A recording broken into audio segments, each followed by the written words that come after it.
Good afternoon, everybody, or hello to in whatever time zone that you're in joining us. It's great to have colleagues from all around the world. Just maybe go to the first slide, please, if that's okay. What I'm going to do is just give a general overview around what we mean by learning for sustainability in Scotland. I think it's important just to give a little bit of background around that in terms of the policy context, but also to perhaps help navigate some of the language that we use in Scotland and some of the terminology, so that we can start to see how this fits in with your context and your policy context as well. And then I'll hand over to Ian Menzies, who will give a more detailed overview of how learning for sustainability has grown as a programme within Scotland over the last decade now, which is quite exciting. There's going to be plenty of time for discussion and questions, and we're also delighted to have, as Gail's already mentioned, 3 groups of practitioners from across Scotland that will give a snapshot of the work around learning for sustainability going on within their individual context as well. And again, there'll be opportunities for questions and discussion around that. I thought I'd start off with this word cloud. This is a word cloud that actually we sometimes use with teachers and sometimes use with head teachers and school principals to help them understand what we mean by learning from sustainability in the Scottish context. And in Scotland, we say that learning for sustainability weaves together global citizenship, sustainable development education, and also outdoor learning. And sometimes we refer to global citizenship, sustainable development education, and outdoor learning as the 3 pillars of learning for sustainability. And we'll talk a little bit about each of those 3 pillars during the presentations this afternoon. Of course, it's not just about these kind of 3 pillars. We can see that they're bigger on the word cloud, but one of the reasons that we use this is because there are so many other aspects of the curriculum or curriculum approaches or pedagogies that link to learning for sustainability.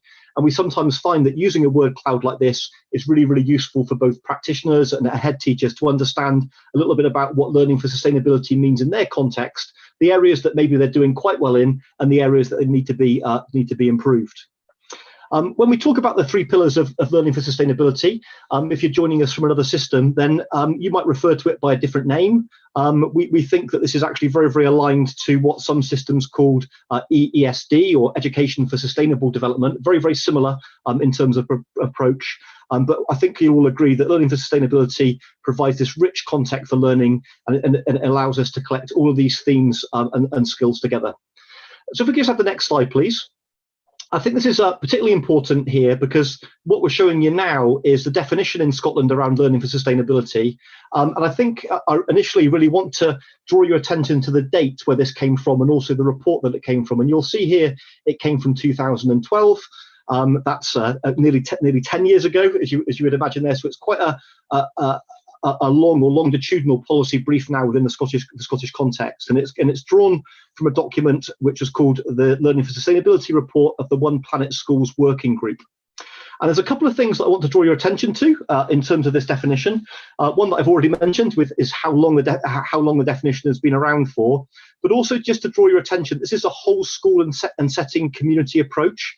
And indeed, we believe in Scotland that if we really want to embed learning for sustainability in schools, and all of the values, attitudes, knowledge and skills and confidence that goes with it, it needs to be done in complete partnership and with everybody, all of the different education stakeholders that are working with young people in their education, coming together to teach about learning for sustainability and to allow young people to have these experiences.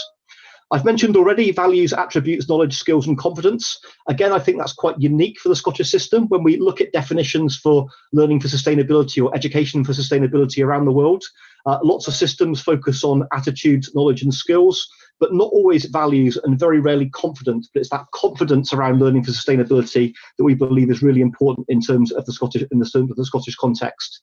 The other thing that you'll notice from the definition is it's action orientated. This is about young people taking responsibility for learning for sustainability and being able to contribute back to society, in this case, Scottish society. And if we could just move on to the next slide, please. So this is our vision for the curriculum within Scotland. Again, many of the people on the call will already be very, very aware of this. The Scottish curriculum, the curriculum for excellence, it's a curriculum for the 21st century. And the recent report from the OECD that some of you will be familiar with, that noticed that actually Scotland has been quite pioneering in the ways that it seeks to prepare learners to adapt and to thrive in a rapidly changing globalised world. And we think that when we look at this this definition here of the Scottish curriculum, that the green heart behind that is learning for sustainability. That's the foundations, if you like, that underpins the whole of our curriculum and in terms of what we're trying to achieve. And if we can move to the next slide, please, because what the next slide shows, of course, is why this is so important at the moment. And again, this is slightly different depending on which context people come from. But again, we hear about all of these different challenges that are so linked to learning for sustainability in the modern world. You know, we're hearing about wildfires and floods, both at home and abroad. We're hearing about quite a turbulent political landscape. We're talking about the demographic deficiencies. We know that we've got COVID that's completely changed our lives in an unimaginable way from perhaps two years ago, and these new strains of COVID that are appearing all of the time. We know that COVID is magnifying huge areas of inequalities within our system as well, and there are big questions in terms of healthcare and medicines. I've mentioned the political landscape already. In the UK, we've got COVID and we've got Brexit. We're thinking about how these different things play out in terms of young people's lives and again, democracy. And then, of course, we've got biodiversity and how that fits so closely with the climate emergency and what we need to be thinking about there. And again, if we just move on to the next slide, please. When we think about the curriculum in Scotland, we talk a lot about the four capacities. This, if you like, is our vision of what we want all young people in Scotland to be: successful learners, confident individuals, responsible citizens, and effective contributors. And learning for sustainability contributes to all four of these capacities, but probably, perhaps most obviously, the capacities of becoming a responsible citizen and also that effective contributor as well. Coming back to that word confidence that was in that original Learning for Sustainability report. However, it's not just about young people becoming responsible citizens and effective contributors. It's also a little bit about thinking about how learning for sustainability can provide motivational learning experiences for children and indeed real life context as well to help them to be more confident and successful in the world that they will inhabit going forward. And if we just move on to the next slide, we can see that underneath our attributes of our four capacities here, we've got the attributes or some of the attributes, this isn't the exhaustive list, of what some of these capacities might help young people to achieve. And of course, the interesting things about these attributes is that these can't take place in a curriculum which is just taught from textbooks. These are things which are taught through rich and real life experiences, and of course, highly specific to the range of contexts where young people live and learn. These are things that include things like developing resilience, developing emotional well-being, being able to apply learning into new situations, and making sure that the learner is fully immersed both in the communities that they inhabit, but also understanding their wider place both within Scotland and in the rest of the world.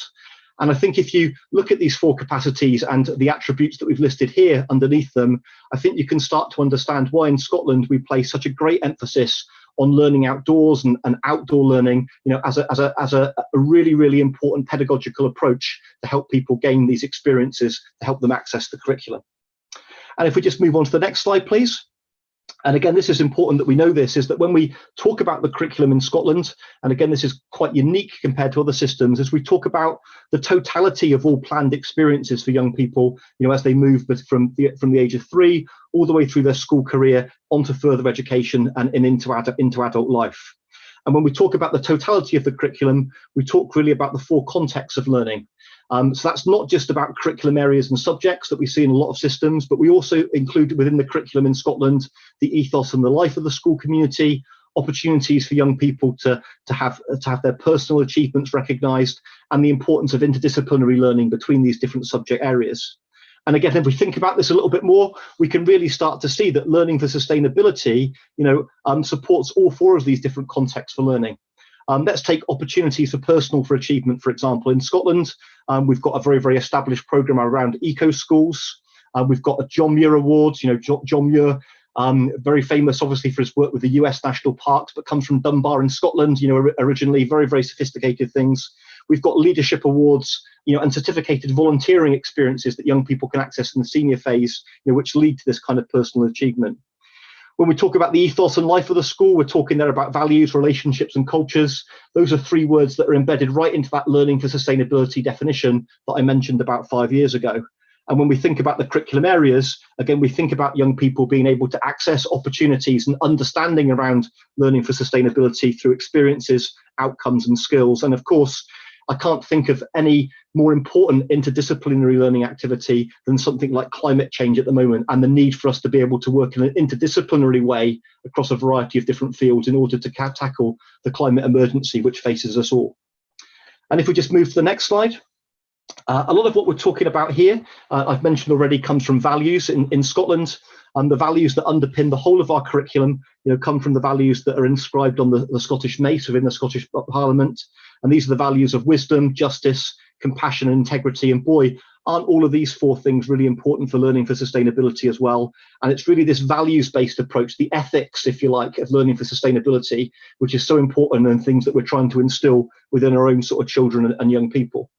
And I appreciate, if we move to the next slide, it's sometimes difficult for different people to understand, both within our own system and in with other systems around the world, is how does learning for sustainability link within the wider policy context. But actually, if we take some of the policies or some of the wider drivers, from the Scottish government at the moment and the policy landscape, actually, learning for sustainability has got really, really strong links to things where there might be obvious links, for example, climate change, the circular economy, zero waste, but also really, really strong links to the national play strategy, to community resilience, to how we think about land use and land reform. And really, learning for sustainability, it needs to be at the centre of all of this, the umbrella policy, if you like, to make sure that we realise the ambition of all of these different things. And again, if I could just talk a little bit very, very quickly about some of these wider, policy contexts that we've got in place here. So moving on to the next slide. So Scotland is committed to reducing greenhouse gas emissions by 75% by 2030. That's less than 9 years away. I think that you're probably all aware that these are hugely ambitious targets in many ways, not impossible, but only will be possible if we can embed learning for sustainability, continue to embed that in schools. We've also got very, very ambitious climate change targets, or some of the most ambitious in the world, really, with a target of net zero by 2045. Again, this can only be realised if we're able to work with young people to help us realise this target as well. And if we move on to the next slide as well, we're in a kind of economic transition at the moment in Scotland, because over the last 50 years, we've heavily relied on the oil and gas industry, from the North Sea, and that's been a significant part of our economy. Yet increasingly now, we're starting to invest in renewables, and the Scottish Government is recently investing its commitment to renewables by investing 100 millions in creating green jobs in the next 5 years. And again, unless we're thinking about the school curriculum as part of this, helping young people gain the skills and the knowledge and the understanding to access these green jobs, this is going to be very, very tricky for us to be able to meet. So there are strong links between both learning for sustainability and our overall STEM strategy. And finally, if we just move to the next slide, there's also, and I've mentioned this already, huge opportunities in terms of the circular economy, making sure that schools and communities and places where young people go and hang out and inhibit become role models for the circular economy, to make sure that we've really got these skills embedded right from an early age, all the way through, so that we can take this into later life and also into the workplace. And my final slide that I'll just sort of reflect on here is that, again, many of you will know is that this is a significant time for change in Scottish education. It's a significant time for change in education across the world, but particularly I think in Scotland, we have just had an OECD review of our curriculum, and again, it's highlighted many strengths of our current system. But we're about to go into a period of reform, including the reform of Education Scotland, my agency, the agency that I currently work for, but also our National Qualification Agency. And there are some challenges ahead with that, but also some huge opportunities as well. As part of this will become a review of our Senior Phase Qualifications Network. Again, there are some challenges but also huge opportunities for learning for sustainability. And the one thing that I will say is that the consultation around this report ended last week, and we still don't know the results of this consultation yet. But what is very, very clear, I think, from speaking to Professor Muir, who led the consultation, is that one of the things that's coming through very, very strongly from the consultation, particularly during the dialogue that Ken and his colleagues have been having with children, with young people, is that the theme of learning for sustainability is probably going to be even stronger than before, in the Scottish curriculum moving forward. So just a very brief introduction in terms of where we are in terms of the policy context, and I'm going to hand over to my colleague now, Ian Menzies, who will take us through the journey so far.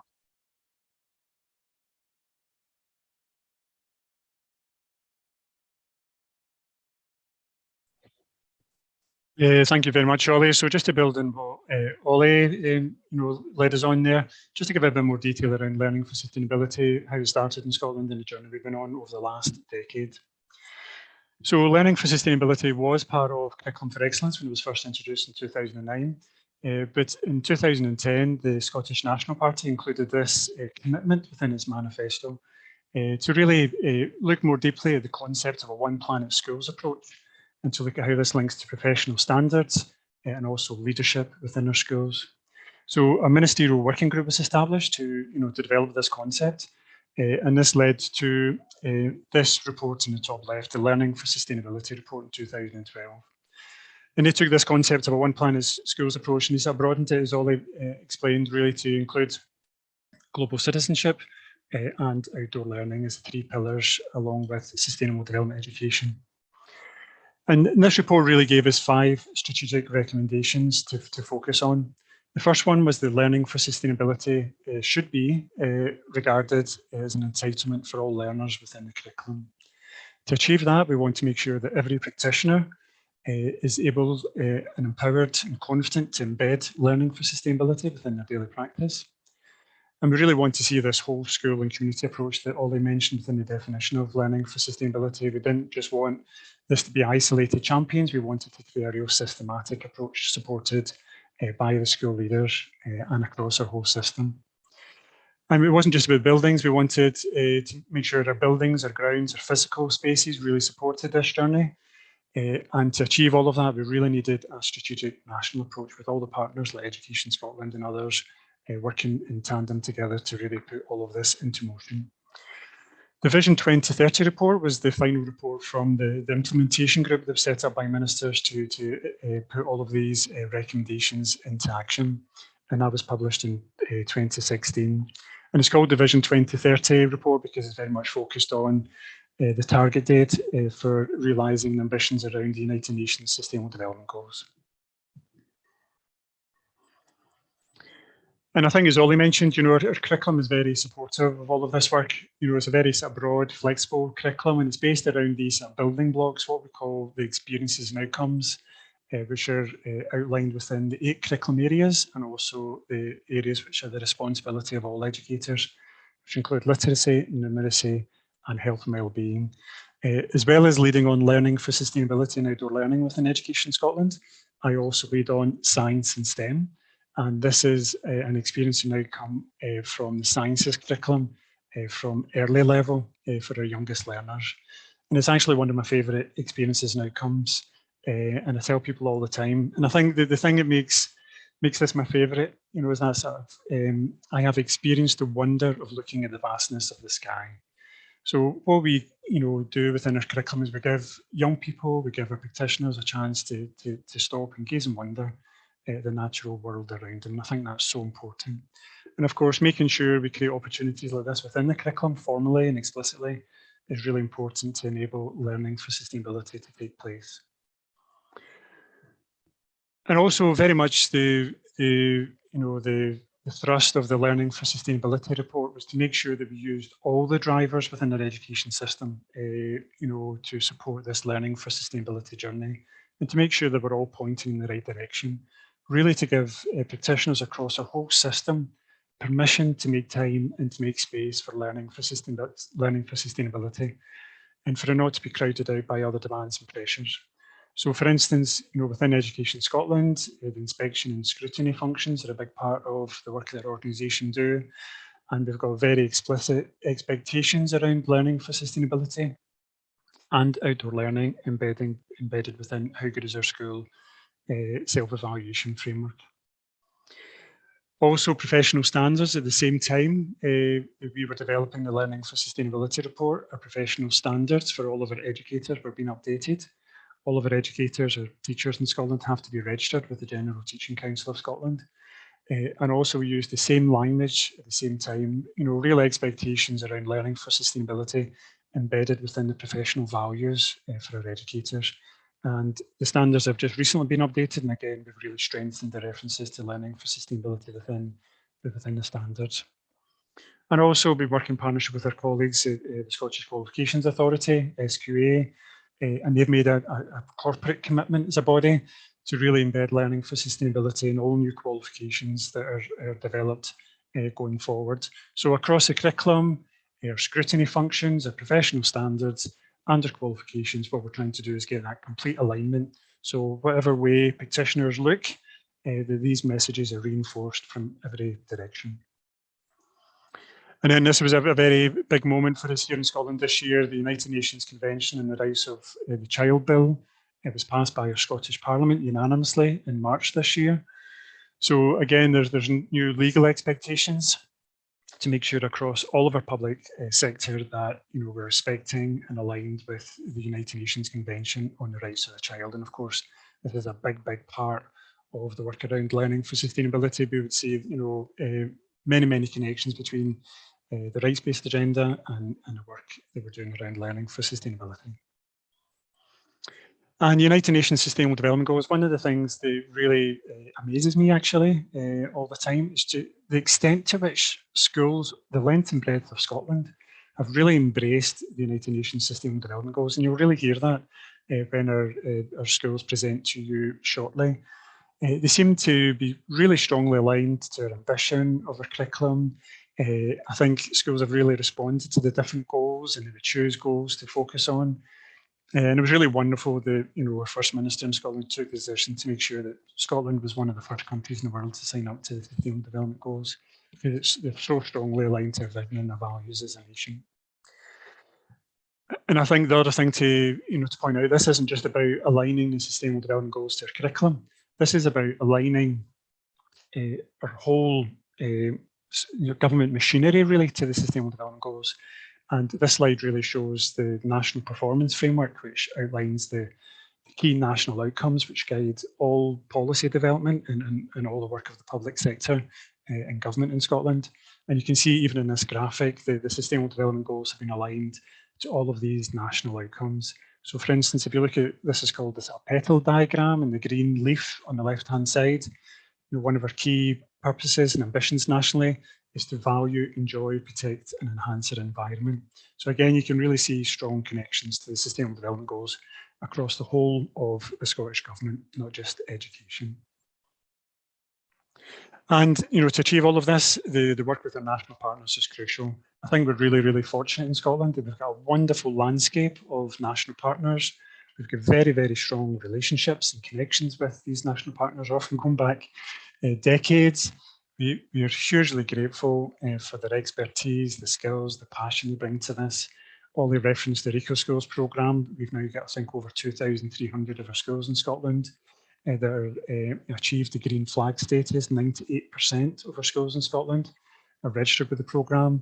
A very strong connection to UNICEF and the Rights, Respect in Schools programme.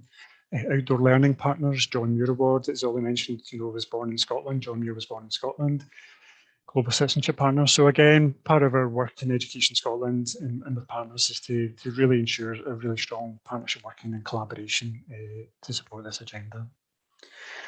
And a number of years ago, to mark the end of the United Nations Decade of Education for Sustainable Development, we did this piece of work where we went out and we spoke to establishments across Scotland and said, what difference has this decade really made to you, to your young people, to your settings? And what came through really strongly was they said learning for sustainability really increases the motivation of young people to learn. It really improves staff morale and well-being, develops skills and confidence, through the socialising young people do, for instance, in outdoor spaces. Some surprises in there as well. Schools spoke about how it really enhanced their reputation, how parents really viewed the setting differently because of all the work they were doing around values and outdoor learning, and it really strengthened community partnerships and parental engagement. So this was part of a wider study done by UNESCO involving 18 countries, and I think many of the messages from other countries were similar, and I'm sure you recognise them from your own systems as well. And then, of course, we were really pleased just last year to see the results from the Global Competence Report from PISA. Scotland did, really well, and I think it really validates the approach we've taken in Scotland over the last decade. But again, with the PISA, there's always a story and questions underneath the headline. So on the left-hand side, for instance, you can see, I suppose, some of the positives that we were taking away, both in terms of the assessment score being really high. Young people in Scotland had a really high level of awareness of global issues, with really positive attitudes towards immigrants. and a lot of respect for other cultures. But the same respect, we had a lot of respect for other cultures, but the interest that we had in other cultures was probably lower than average. So quite interesting there. Young people, we've got work to do in Scotland around the self-efficacy for young people. And certainly in terms of taking action as well, where our young people didn't really have confidence that, if they took action, it was going to lead to meaningful change. And also a really interesting one for us as well is that even though our young people scored very highly in the assessment, that the learning activities and professional learning for teachers was maybe lower than the average. So again, that's quite an interesting finding for us to reflect on.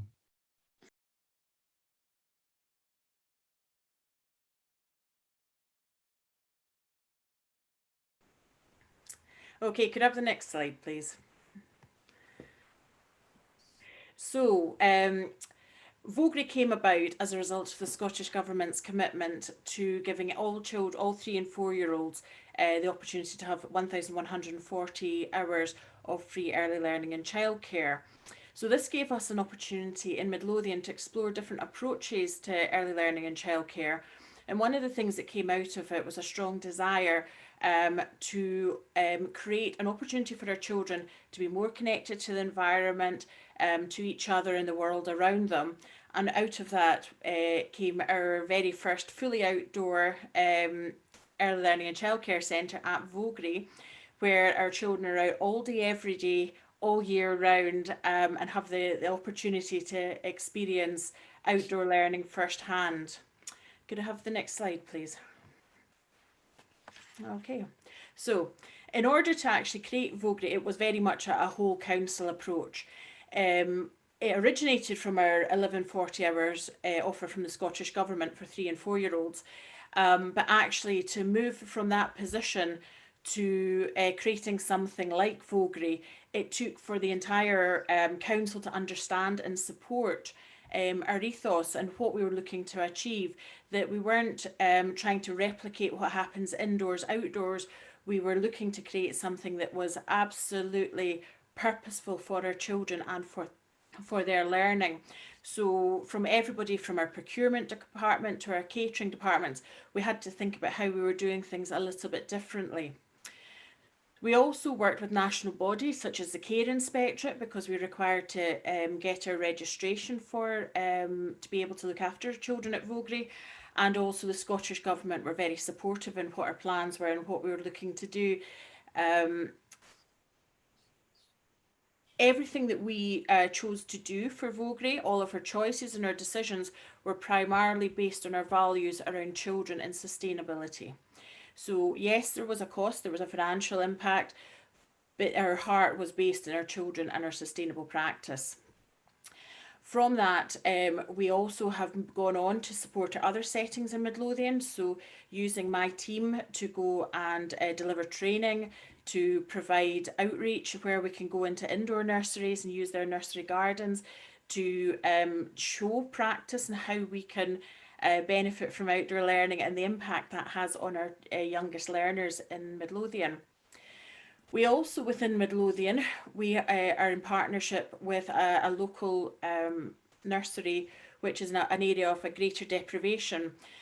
And we provide a transport offer where the children can attend both an indoor nursery there, as well as come to us for an outdoor nursery experience for 2 days a week throughout term time. We also have, we work in partnership with our local area. So we have lovely volunteers that come from our local villages nearby Vogrie Country Park, who come to support in our gardens, to help with our general maintenance or driving our buses. We work with local beekeepers that help us tend to our beehives that we have on site. And they work in conjunction with our children there as well. And as you can see, our children learn to be beekeepers too. We work with our local neighbouring farmers. We've got stables to one side. We've got a chicken farm further down the road as well. Our children, our partners, our families, our team all have a shared vision and a shared understanding of that vision, which enables us all to live as sustainably as possibly, and that stay true and authentic to our values along that.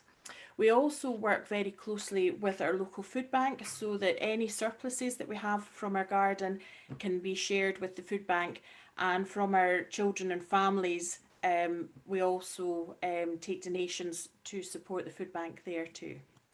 Could I have the next slide, please? It is important to us that everything that we provide for our children and their families is authentic. You know, we are, as I mentioned, we are committed to our values of sustainability, of authenticity, of trust, of respect. And that's respect for each other, our environment, our children, our families, ourselves. We are very careful around our use of materials, that we do source them where possible from our park, so we use natural materials, but we've always got to be mindful of what we're taking, where we're taking it, and how much we're taking, so that we're considerate in our usage, so that we're not sort of removing too much, because we're looking to the future to ensure we have got that sustainable use of the park and that there's other users as well. And with such, we're mindful and respectful of our other users of the park, the wildlife and the habitats that are around us. As I mentioned, we donate what we don't use, so anything that is a surplus, so supporting other settings with resources that we've made, or to the food bank with any additional food we have.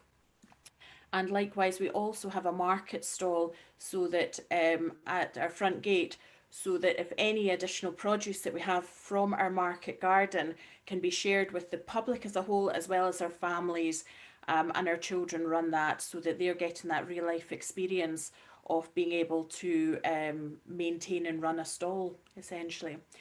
We also, where possible, we'll reuse, we'll remake, we'll repair, we'll repurpose before we recycle anything, so that everything can have as many uses as possible before we finally get to a point where we need to recycle it. But of course, primarily we'll reduce our consumption as our first port of call there. Our nursery at Vogrie within our walled garden was co-constructed. It was born out of a need because of the 1140 offer from the Scottish Government. The actual design and what our children actually are involved with on a day-to-day basis came from the parents, the staff, the children themselves, and it's constantly evolving and constantly being developed due to the individual needs of the children that are in at any given point. Our children, our team, everyone, they're all equal contributors, because it is our world as a whole. It's not just any one person. Equity is important to us as well. So all of our children get a hot lunch, no matter where they are in the park. It will get taken out to them. They have the food is they have 2 substantial snacks a day, but we also provide clothing, and the clothing is gender neutral, and that provides equity in itself, so that we know that all of our children are warm, they're dry, and that we can see them and they can see us. It's the same for the staff team. They get their clothing provided, their external clothing provided as well. We also work really well to educate our children and work with our children through real life and authentic experiences, so that they're aware of the role that they have in the choices that they make, and the actions that they take to ensure that we're not causing any damage, that we're, you know, working with our environment, and we are inhabitants of the world, that we can do our best to ensure that our world and our planet has got a good and strong future there. It's also really important to us that our children are heard and that their voices are acted upon, so that as they grow, that they are confident to speak up if they see an injustice or if they have an idea, so that moving forward in their lives, that their voices are valued. And if there is anything that our children are suggesting or wanting that we're unable to support them with, we'll always back that up with an explanation as to why we cannot, because we want our children to continue putting suggestions and ideas forward. Could we have the next slide, please? So our children start their day off every morning in our walled garden. We're very fortunate to have it. It's a very large walled garden.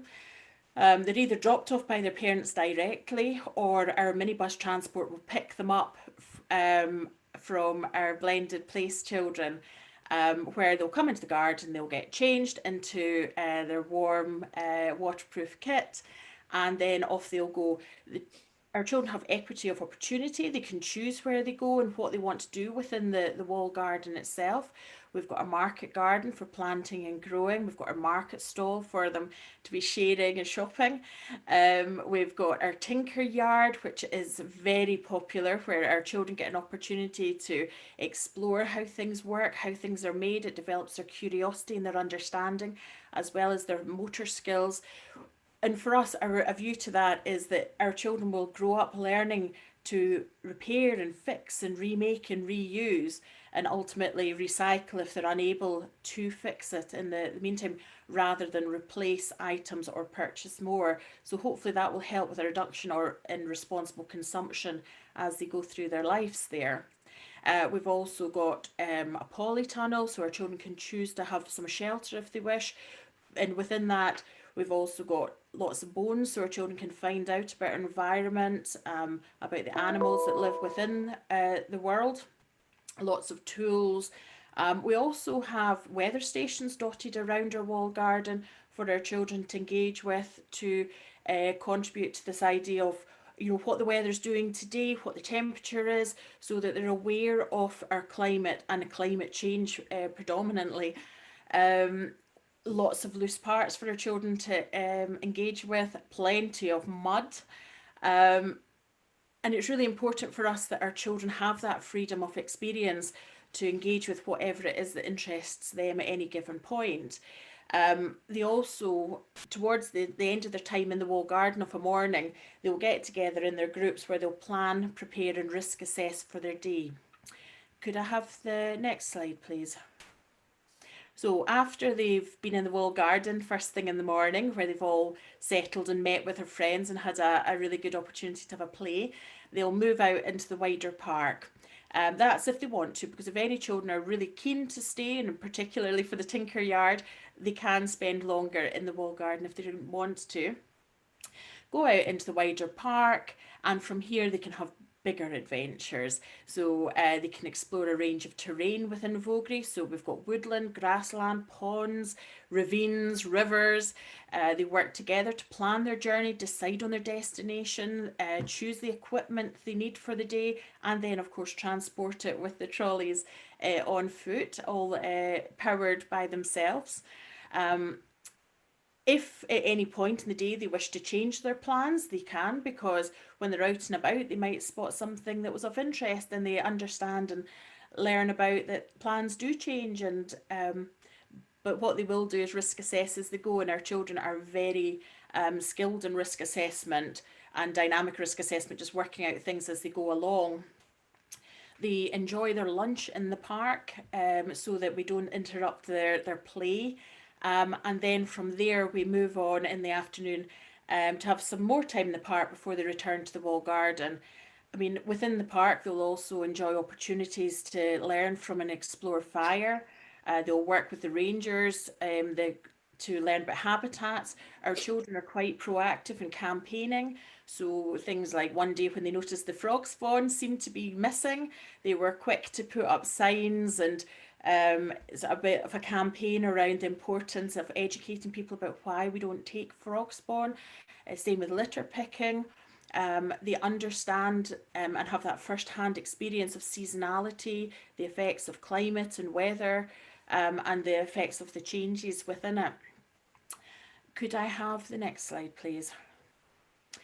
So then, as our children are growing, they then get an opportunity to move beyond the park. So this is into the wider countryside around Vogrie Country Park. So as our children grow, their world at Vogrie does too. As they develop their stamina, they get the opportunity to explore the world on foot. They get to find out where those signposts lead to, where they've seen a sign and they've seen a name. They then go off and explore and actually go to those destinations. Or for example, there's a castle nearby that they wanted to go and find out about, so they did. this empowers our children and enables them to implement the skills that they've developed over their time with us. So their planning, their map reading, their route finding, working with partners, having to contact the kitchens to arrange for a packed lunch rather than a hot meal that day, risk assessing. And it's this skill development and the opportunity to have the application of the skills that really helps our children build their confidence. Could I have the next slide, please? So our children, the impact of learning there, our children are firmly rooted in their local community and their local environment.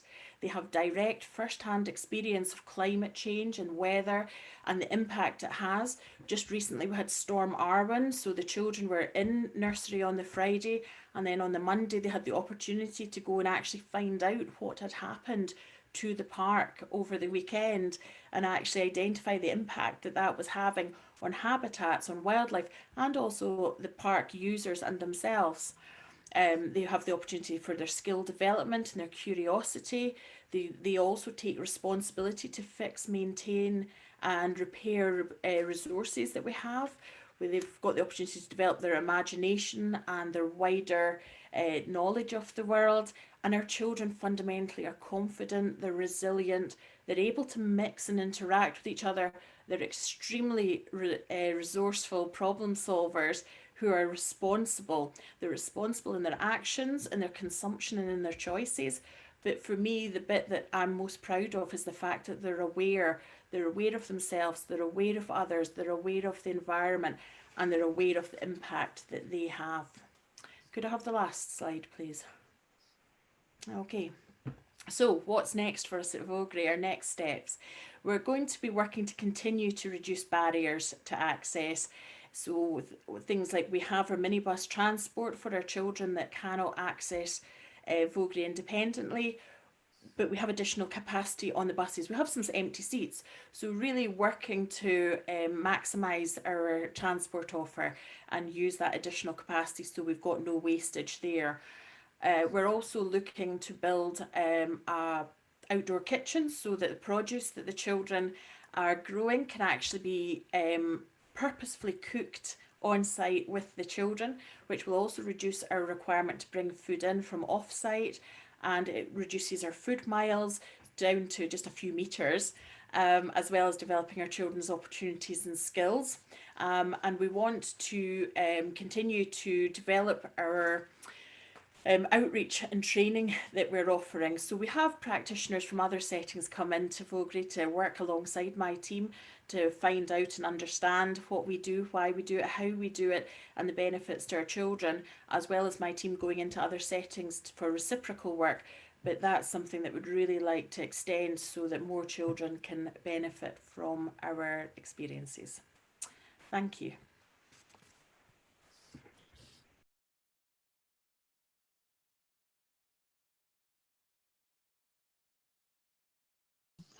Okay, but hi everybody. We are delighted to be sharing today our experience with you, and I'm hoping that, Richard, the question you asked earlier on, I'm hoping that we will perhaps be able to give you some indication of how that's possible here in Scotland. But Ian, can we go into the first slide, please?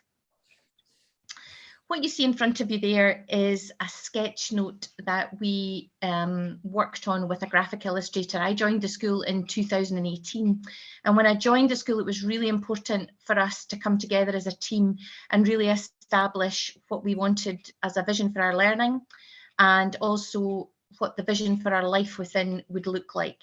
So you'll see quite clearly across that visual, peppered all over, some of the things that Ollie was referring to earlier on about the values and attributes and many curriculum areas there.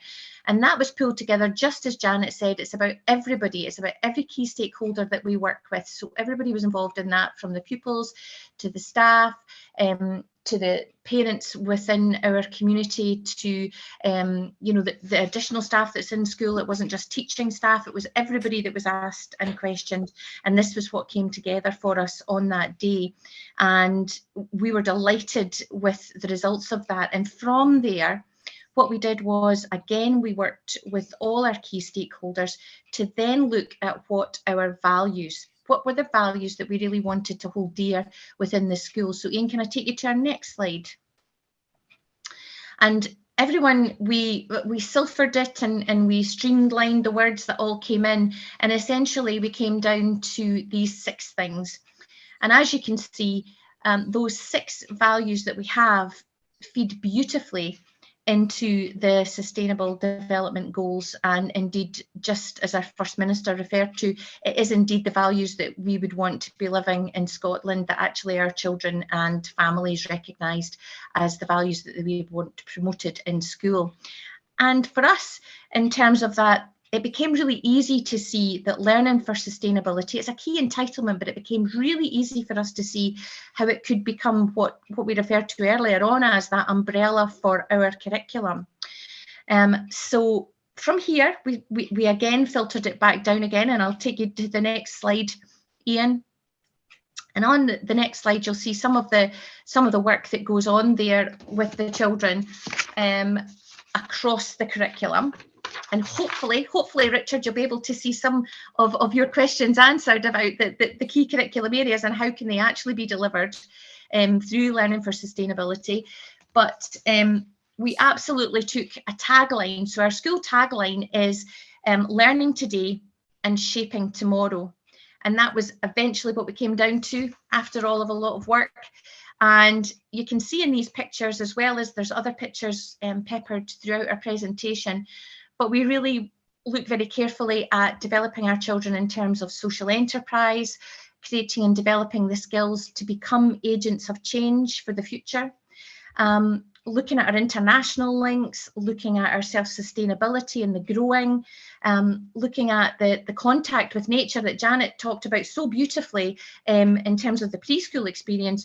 We do that here as well from 3 onwards, and we very much use the outdoors. We're very, very fortunate here that we have a wonderful campus to work within, and we make the very best use of that.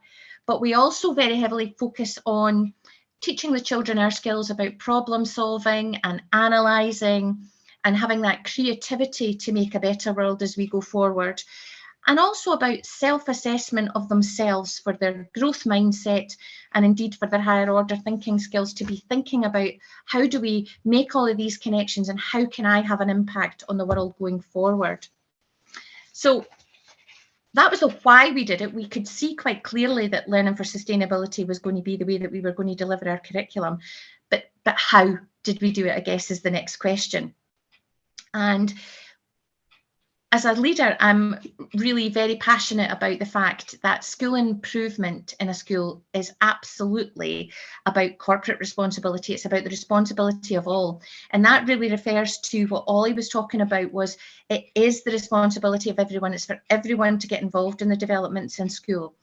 So we created within our school improvement plan, the main feature was Learning for Sustainability. We streamlined our school improvement plan because I firmly believe that, less is more.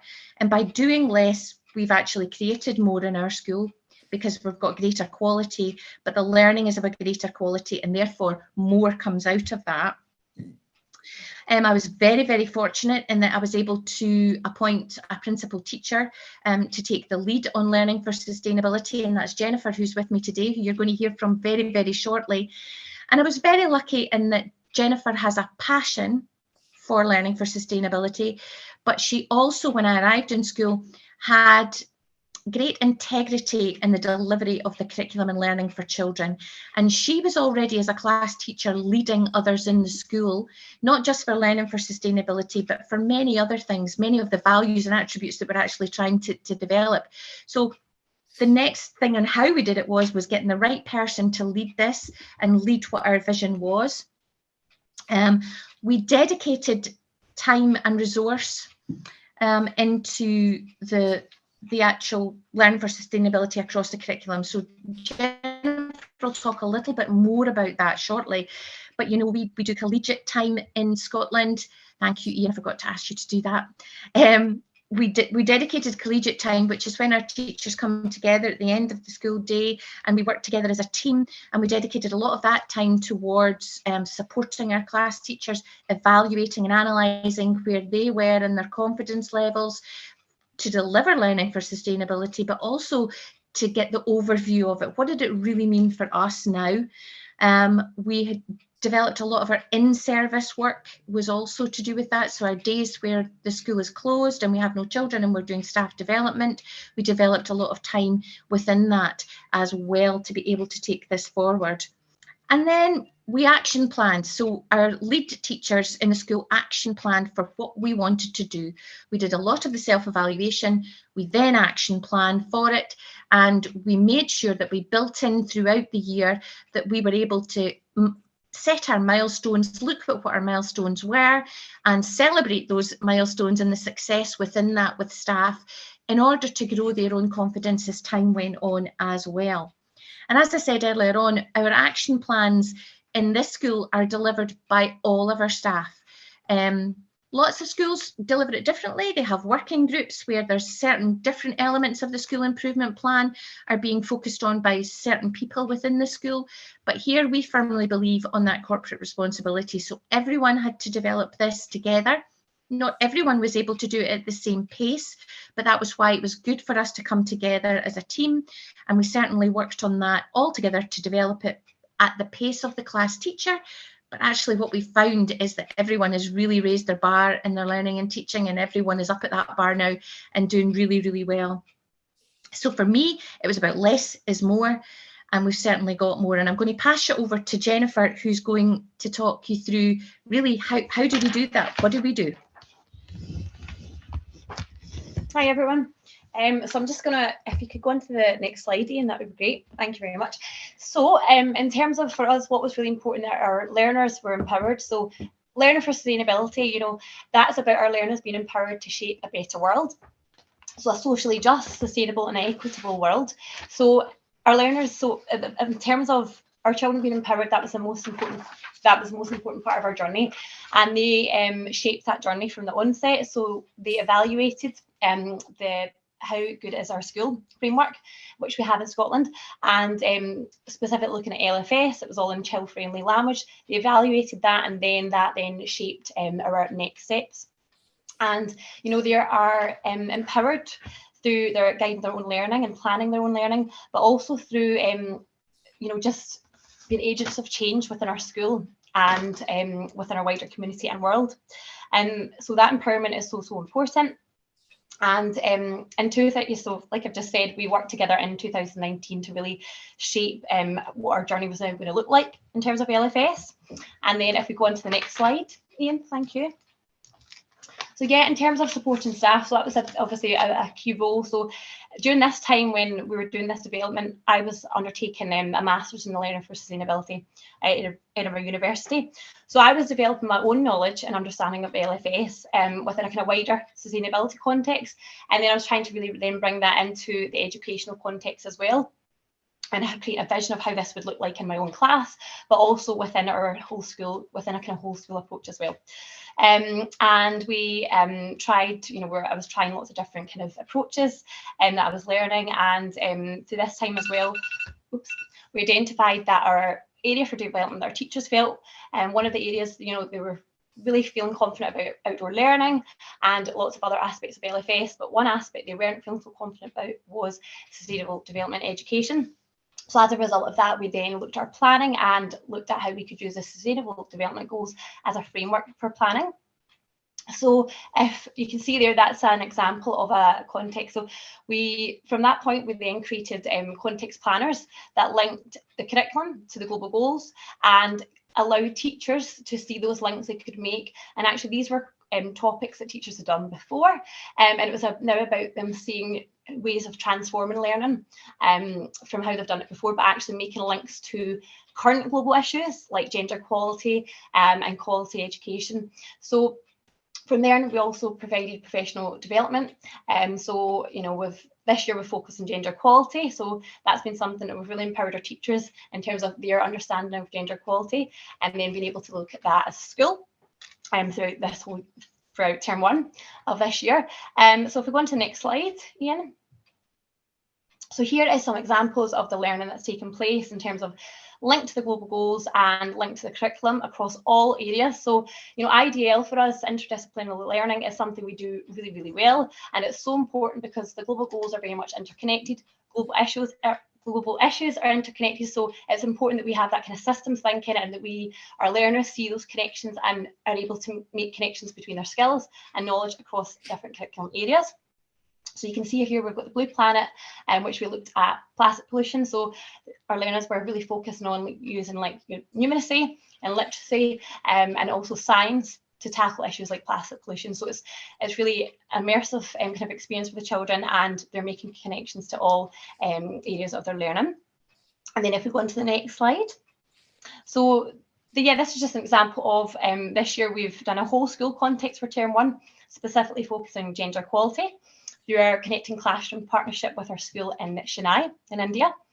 And if we go on to the next slide, just to give you a feel for what that looked like across the school. So in primary 1, we looked at gender equality within kind of toys, and looked at toys, girls and boys toys, and I actually decided that actually toys are for everyone. So you can see the progression right up to primary 4, where they were looking at the gender equality and the effect of climate change on women in India, living in rural India and working on farms. And then in primary 7, they were looking at gender equality within pay as well.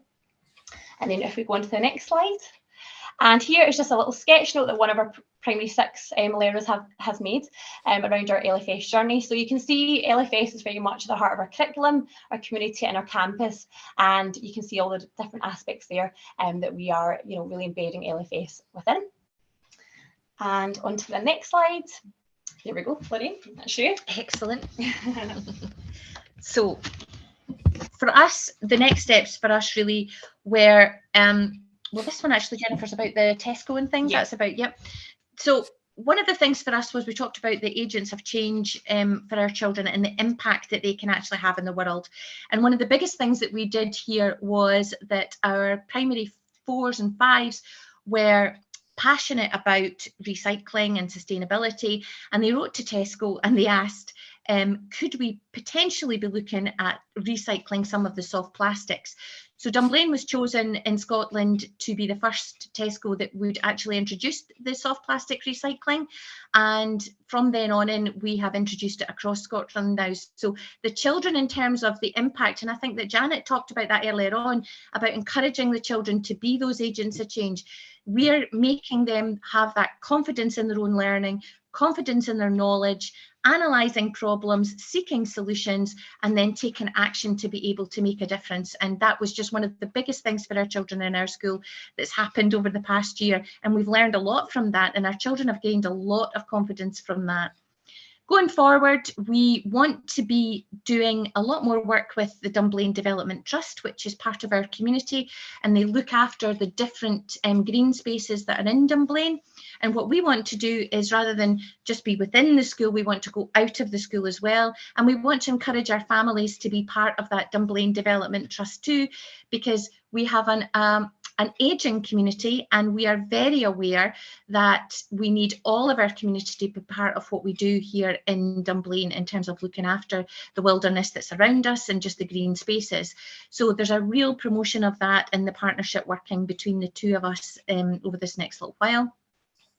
We're working with Living Streets Charity, which works across Scotland, and it works in partnership with Stirling Council, but we're very much looking at how we can promote safe travel to school, but also sustainable travel to school. So they're helping us this year gauge views and thoughts of the community at wide, as well as our parent body, and then making recommendations for everyone and giving them help and support to look to alternatives to what they're actually doing in terms of travel at the moment.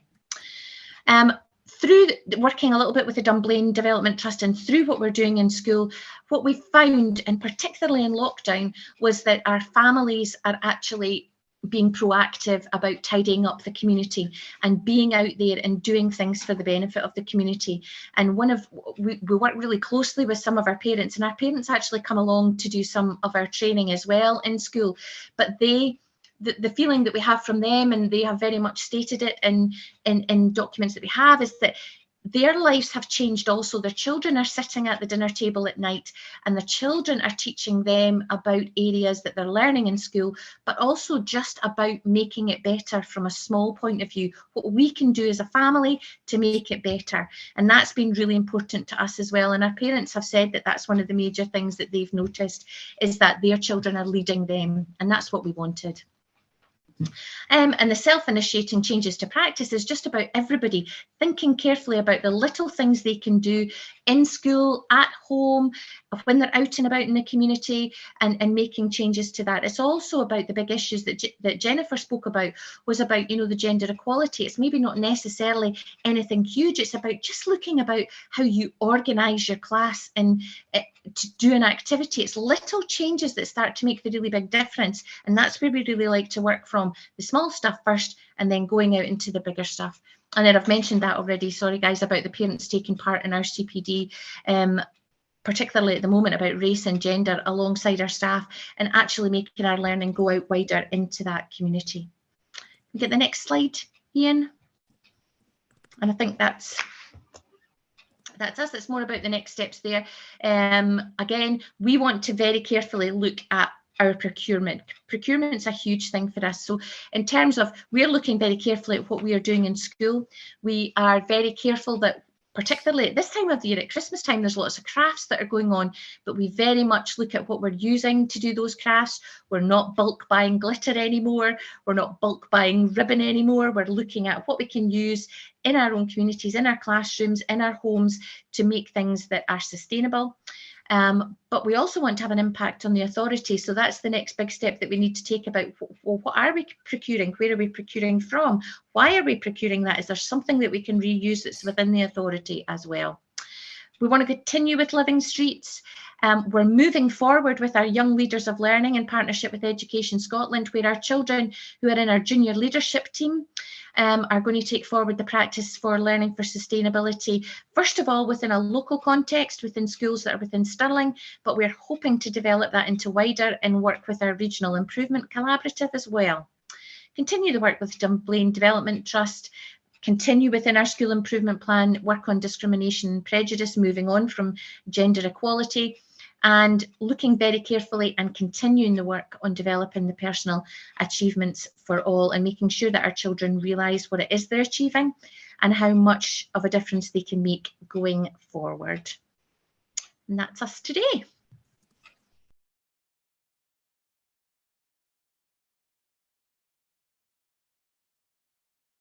Good afternoon, everyone, and thank you for giving us the opportunity to be part of this thought meet today. Our current Learning for Sustainability journey began back in 2016, and the main driver for this change did come from the national policies that both Ollie and Ian have referred to earlier on in this meeting. At this time, for us, there were three key documents on our agenda, and we want to move on to the kind of next slide, and the kind of slide after that, please, Ian. And these, first of all, was the Vision 2013 report, and what we took from that as a school was the entitlement to learning for sustainability for all learners, being something that the government had agreed to and had set out as being an important aspect for us to take on board, and also a clear expectation that every school should have a robust and demonstrable whole school approach to learning for sustainability. Also, we had version 4 of How Good Is Our School, which is our main self-evaluation document. And this also had a clear learning for sustainability thread running through the document. And again, as also mentioned earlier, our professional standards, which had been updated, now included a requirement that every practitioner should demonstrate learning for sustainability in their practice. Again, people have mentioned that we have had learning for sustainability for at least the last 10 years in Scotland. And up until these documents arrived, we had felt that we were delivering the learning for sustainability entitlement. We felt that through our Catholic social teaching and the core curriculum, content in subjects such as science and geography, our young people were receiving an education with relevance and moral purpose that fulfilled the requirement. However, these 3 documents made it clear that the bar had now been raised and we needed to look again at our provision, really to make sure that we were bringing our practice together from across the various subjects that we have in a secondary school into a coherent whole school approach that covered all 4 of the contexts of learning. So if we move on to the next slide, having identified the need for change through this government driver, we had to consider how we would go about this. Again, we're very fortunate that Education Scotland do not just drive change, but they support schools to deliver this change. And there were a plethora of documents available at that time. One of the main ones that we used, you can see on the screen there, was the Learning for Sustainability, Self-Evaluation and Improvement Framework. And we were able to use this framework to identify the gaps that we had with this new expectation, raised expectation that we had, and develop an action plan.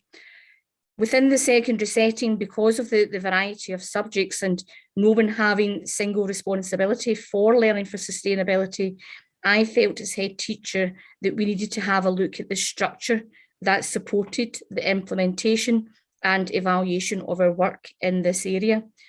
We are fortunate, we do benefit from having a large number of staff who are enthusiastic and creative, and we do promote distributive leadership across the school, both with staff and with pupils. But I felt that we did need someone to take overall responsibility and accountability, someone with leadership skills and passion that could bring all of these curriculum areas together and really drive forward our Learning for Sustainability agenda. So to achieve this, I reviewed our management structures within the school and incorporated the responsibility for Learning for Sustainability into the remit of my principal teacher of geography post. And at this point, I am going to pass over to my principal teacher of geography, and Patrick is going to explain how he then took this on board and took us forward on our improvement journey. Many thanks, Eileen. Thanks for that. Just to pick up then on the current slide we were at just now, and using the Learning for Sustainability Self-Evaluation Toolkit, this was our starting point in the school to sort of audit, to see all the different things that were going on across the different subjects. This essentially allowed us to sort of see where are we now, what's going on, and then sort of focus on our next steps, which is where did we want to go. We first had a look at this, I think it was 2017 was a sort of starting point for this, and kind of what came back from our audit of all the different departments was that there was so much going on. Departments were looking at delivering lessons and learning for sustainability, but just maybe wasn't sort of coming under the focus. I think sort of they didn't quite realise they were doing it, and maybe there wasn't quite that link for pupils that what they were learning in their subjects was actually a sustainability theme. So therefore, in the back of that, we sort of looked at a way to kind of package and brand sustainability across the school, and that's sort of where our next slide comes into play. So this is one example here from our chemistry department, and sort of linking with the biology, physics and environmental science as well. And so the idea from the audit came to package this in a way, and the sustainable development goals were such a clear, logical and eye-opening kind of place to start with that. So what our science and chemistry department have done here is they looked at their courses going from S1, which is our secondary one, which is our 11 and 12-year-olds, going all the way to S6, which is our 17 and 18-year-olds.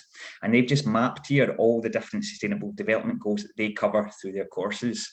So this is just one example in chemistry. This provides a nice visual, a nice overlap for pupils, staff, parents, the community, if you like, of the school, to be able to see in a quick snapshot what does sustainability look like within that subject. Many other subjects within geography, for example, we have something very similar to kind of map out progression pathways across the school as well. This really sort of has an identity then for sustainability across the school. And I think one of the key things here is that it relates the learning in the classroom to global issues. Pupils nowadays are so in touch with world current events, what's going on in the media, and it matters to them. It's exactly what they want to learn about. So being able to sort of say, okay, well, this today, what you're learning about links to this global issue is really great to see as well. Our next slide then again focuses on some examples, more specifically of what they do within science and chemistry.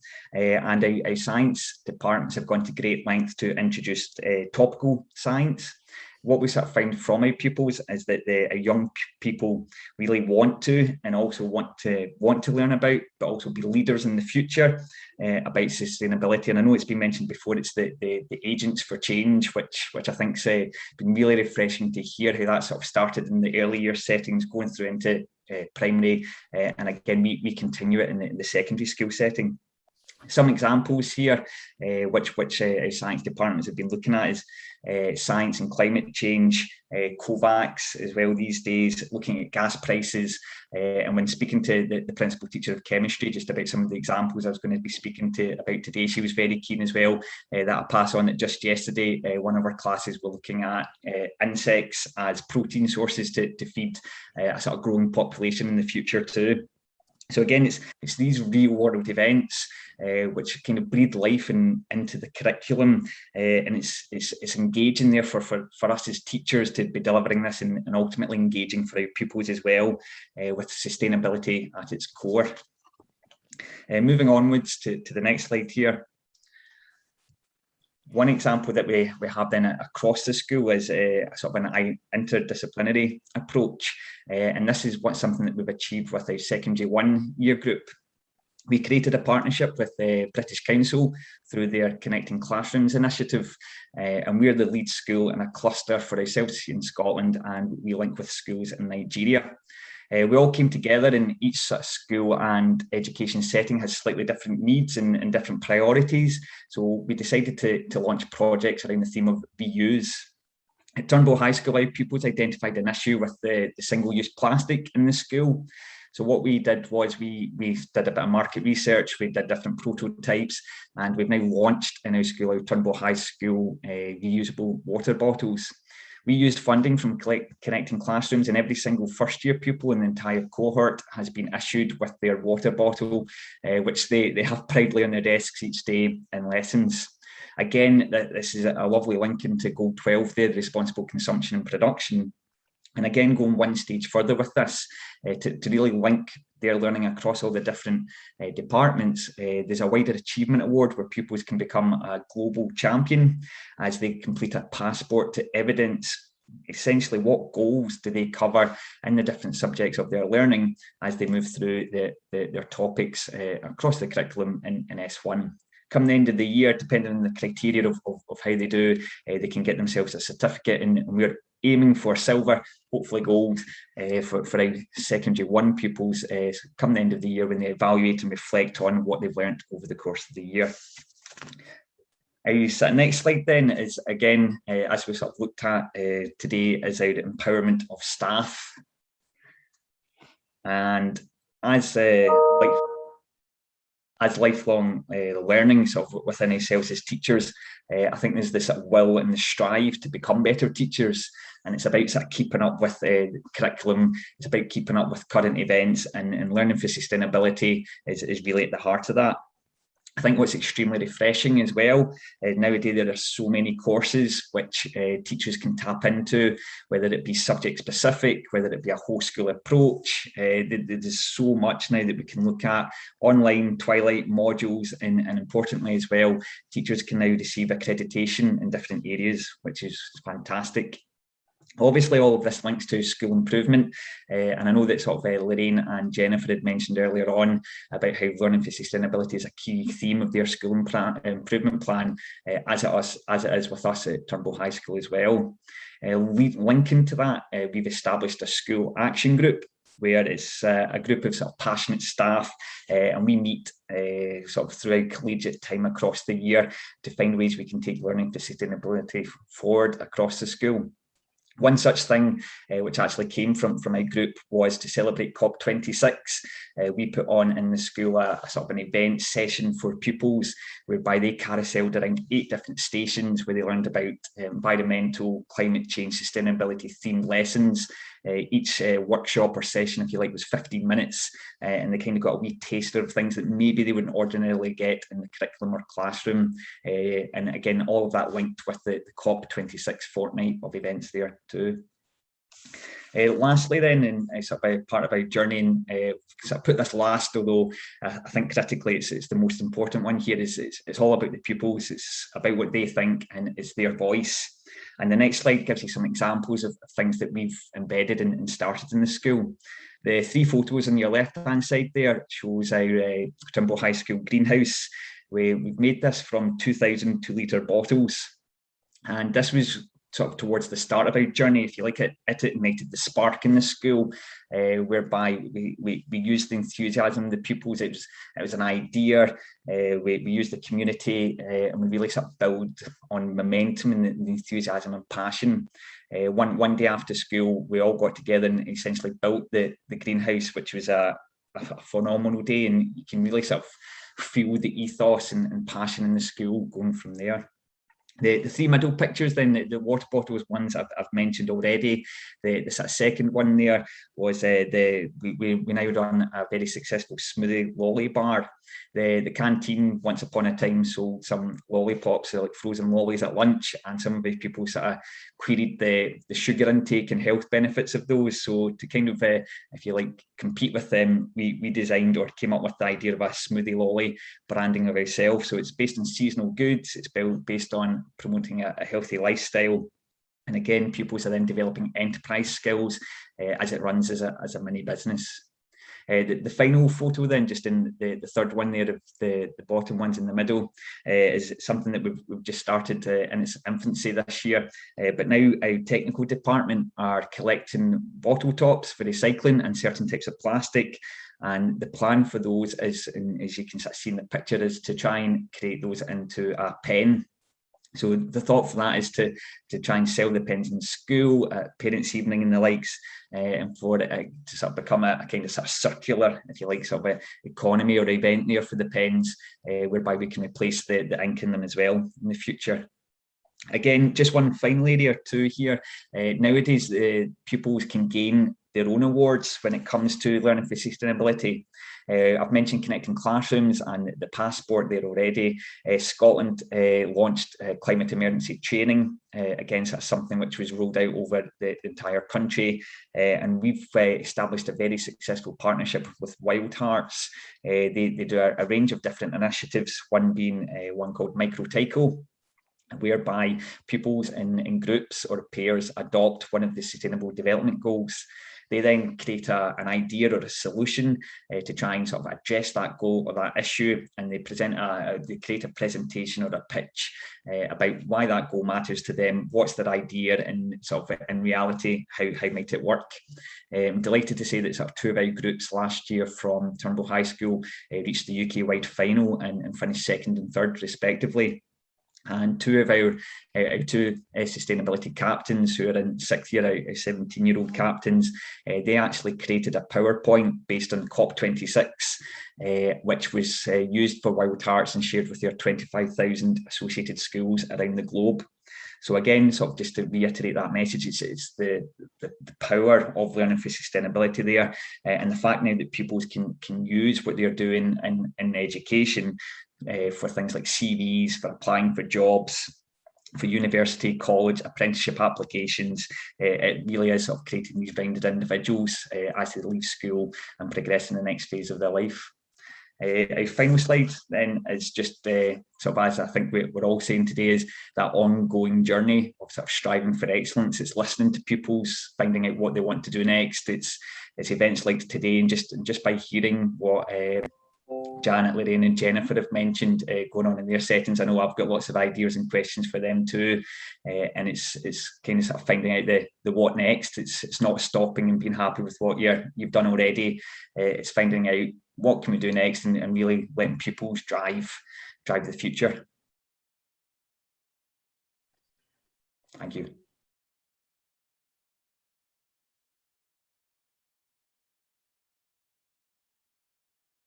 This next section, I'll just move very quickly through the slides to explain some of the work that's happened during COP26 when it was hosted in Glasgow, and also maybe some of the things we're thinking about as the next steps for learning for sustainability in Scotland.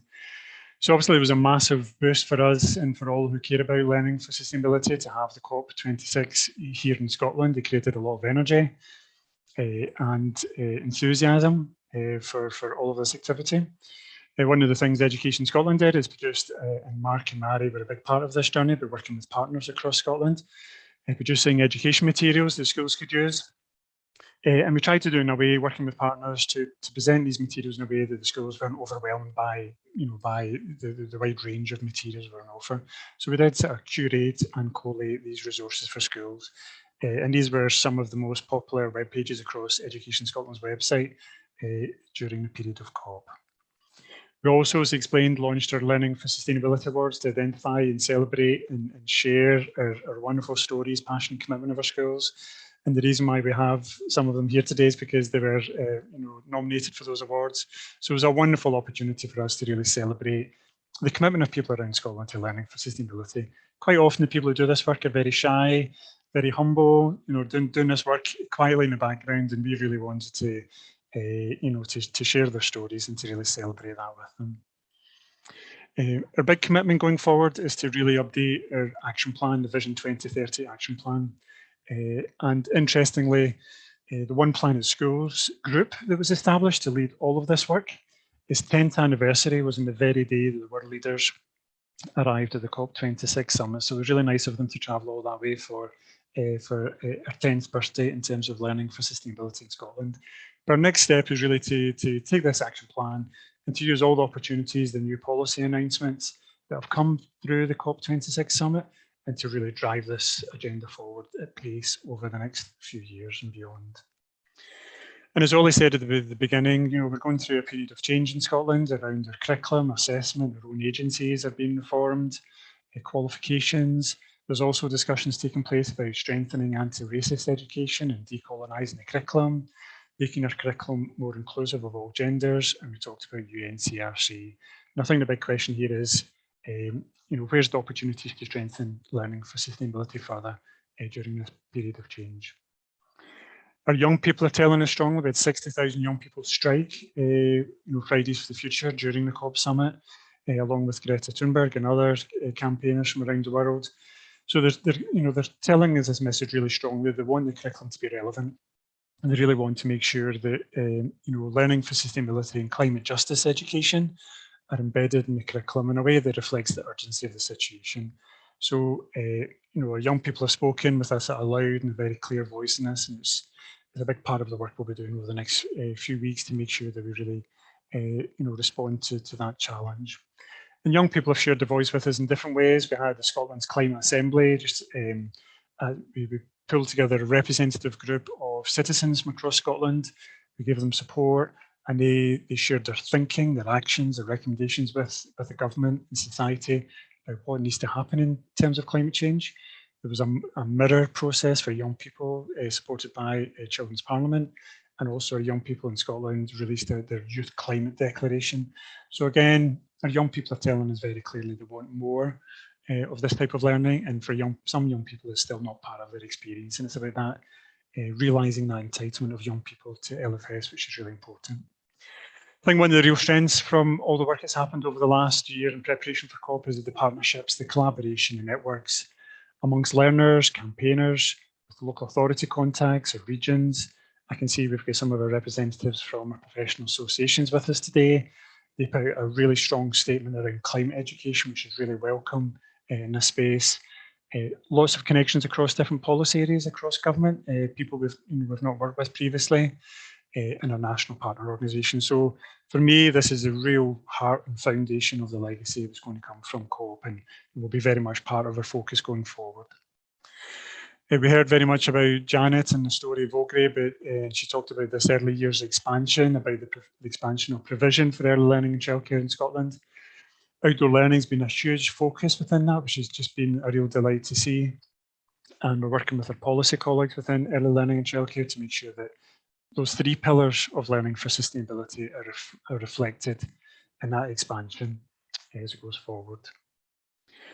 We've got a big school estate building programme. Over 170 schools have been built in Scotland over the last 10 years, with £2 billion worth of funding going into it. So again, part of the work we're doing with our estate colleagues is to make sure that net zero, low carbon, energy efficiency technologies are a real part of the design of these new builds. Also to make sure that the buildings and grounds support learning for sustainability. And the young people can do biodiversity recordings, citizen science activities.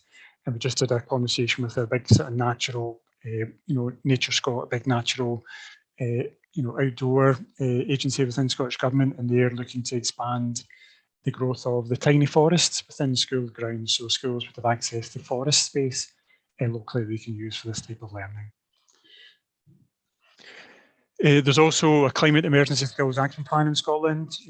As Ollie mentioned previously, £100 million been invested in green jobs and careers. So we really want to make sure this is part of our curriculum and young people are developing these skills for the world of work.